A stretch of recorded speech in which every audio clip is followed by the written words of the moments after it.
Hello guys, welcome back. आज की video में हम डिस्कस करने जा रहे हैं पाइथन में फंक्शंस कैसे बनाने हैं। तो हम यूज़र डिफाइंड फंक्शंस को जो है डिस्कस करने जा रहे हैं।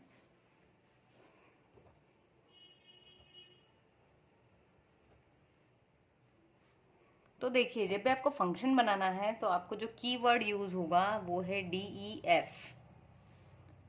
डेफ कीवर्ड से हम फंक्शन को डिफाइन करेंगे। इसके बाद आपको लिखना रहेगा आपके फंक्शन का जो भी नाम है, ठीक है, फंक्शन नेम। उसके बाद में ये ब्रैकेट्स आ जाएंगे एंड देन ये आपका कॉलन। उसके बाद आपको जितने भी स्टेटमेंट्स लिखने हैं फंक्शन में, ये इंडेंटेशन दे करके और फिर लिखना रहेंगे आपको, ठीक है।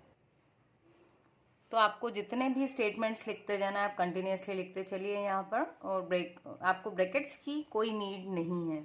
हाँ, जैसे ही आपने अगर कोई स्टेटमेंट यहाँ से लिखना स्टार्ट किया तो जो इसका इंटरप्रेटर है वो ये प्रिडिक्ट कर लेता है कि हमने क्या किया है, अपने फंक्शन को बंद कर दिया है, ठीक है। क्योंकि अभी तक भी जैसा हमने देखा था इफ एल्स में, फॉर लूप में, कि उसमें आपके पास ब्रैकेट्स नहीं होते थे।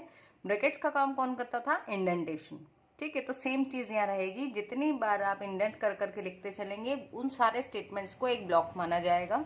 और जैसे ही आपने इंडेंटेशन खत्म करके और फिर सीधे से अपना कोई स्टेटमेंट लिखना शुरू कर दिया तो ये माना जाएगा कि ये स्टेटमेंट आपके फंक्शन को बिलोंग नहीं करता है। तो चलिए हमें अब एक एग्जांपल ले लेते हैं। अपन एक फंक्शन बना लेते हैं सिंपल सा, हेलो वर्ल्ड प्रिंट करवाने के लिए, ठीक है। तो हम सबसे पहले क्या लिखेंगे? Keyword DEF। तो हमने लिखा DEF। उसके बाद में हमने लिख दिया फंक्शन का जो नाम था। तो मान लो हमने ले लिया फन, नाम ले लिया, ठीक है। और हम उसके बाद क्या करवा रहे हैं? अब इस फंक्शन के अंदर आकर के हम क्योंकि प्रिंट करवा रहे हैं तो आपको थोड़ा इंडेंटेशन लेना है और यहाँ पर प्रिंट, और इसके अंदर हमने लिख दिया हेलो वर्ल्ड। तो ये जो था आपका फंक्शन बन चुका है। अब क्या करना पड़ेगा?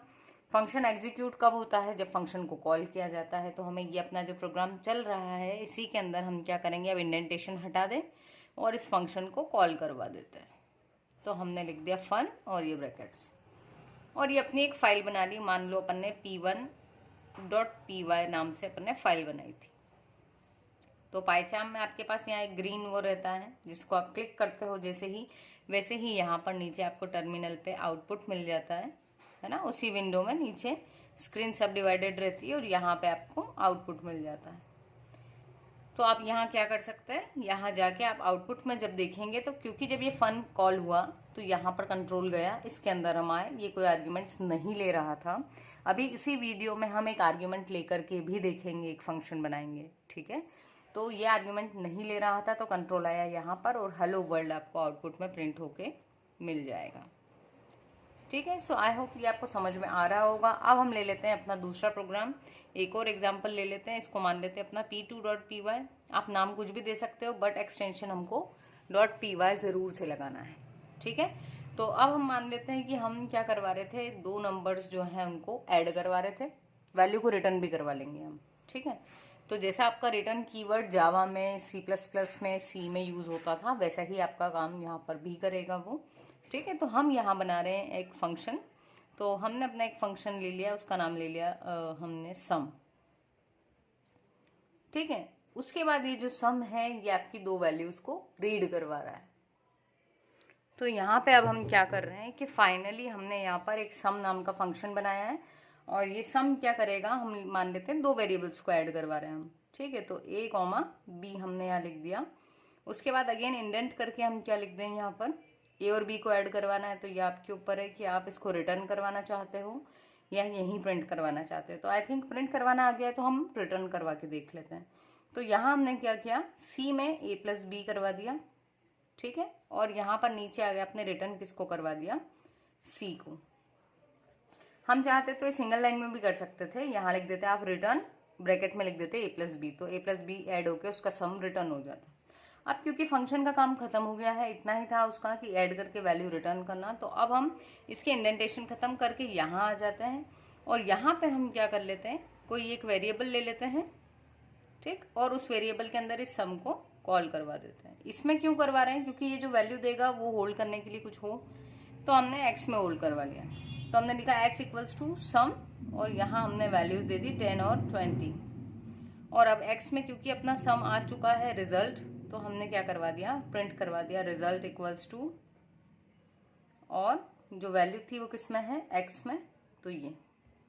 तो ये बन गया आपका पूरा एक प्रोग्राम जिसमें हमने एक फंक्शन बनाया है। फंक्शन बनाने के लिए हमने बात की कि सिंटेक्स क्या है आपका। सिंटेक्स है DEF लिखना ही पड़ेगा। तो देखो DEF लिखा था, उसके बाद लिखते हैं फंक्शन का नाम। अगर आर्ग्यूमेंट नहीं है तो ये ब्लैंक रहेगा, बट ये लगाना ज़रूरी है। उसके बाद इंडेंट करके आप अपने कोड्स लिखोगे, और ये जो है यहाँ पर हम क्या करवा रहे हैं, अपने फंक्शन को कॉल करवा रहे हैं। ठीक, मैंने हैश करके लिखा है, क्यों, क्योंकि ये कमेंटेड पोर्शन है, ये एग्जीक्यूट नहीं होगा।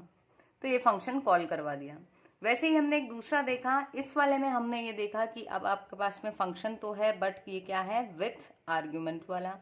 और आर्ग्यूमेंट तो है ही, साथ में हम क्या कर रहे हैं, इससे कुछ वैल्यू भी रिटर्न करवा रहे हैं। तो हमने यहाँ पर वैल्यू को, अच्छा यहाँ मैंने कॉलन नहीं लगाया है, ठीक है, तो यहाँ कॉलन भी आएगा।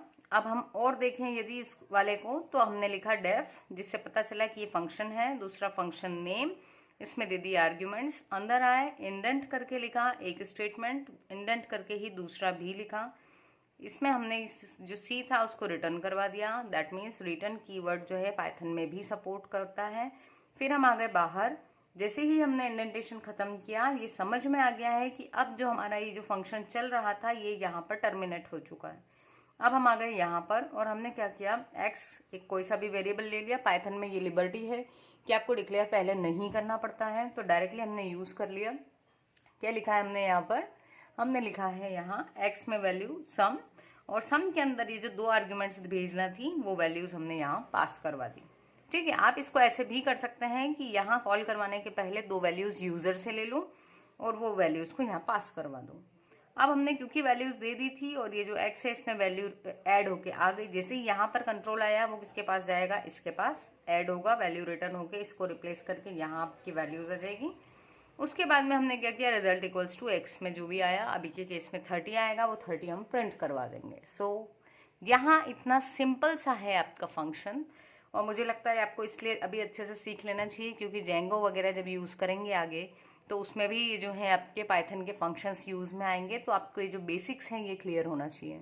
सो आई होप कि आपको वीडियो समझ में आई होगी। यदि आपको वीडियो समझ में आई हो तो आप ज़रूर कमेंट करके बताओ, और चैनल को भी सब्सक्राइब करो और दोस्तों से भी करवाओ यार चैनल, ये आप अपना खुद का चैनल समझिए, क्योंकि यहाँ आप जब भी कोई रिक्वेस्ट करते हैं तो हम आपकी रिक्वेस्ट ज़रूर फुलफ़िल करते हैं। तो हम भी आपसे इतनी एक्सपेक्टेशंस रख सकते हैं कि आप जो है ये अपने इस चैनल को, अपने इन वीडियोस को ज़रूर आगे शेयर करेंगे अपने दोस्तों के साथ। सो मिलते हैं अपने नेक्स्ट वीडियो में। Thanks for watching.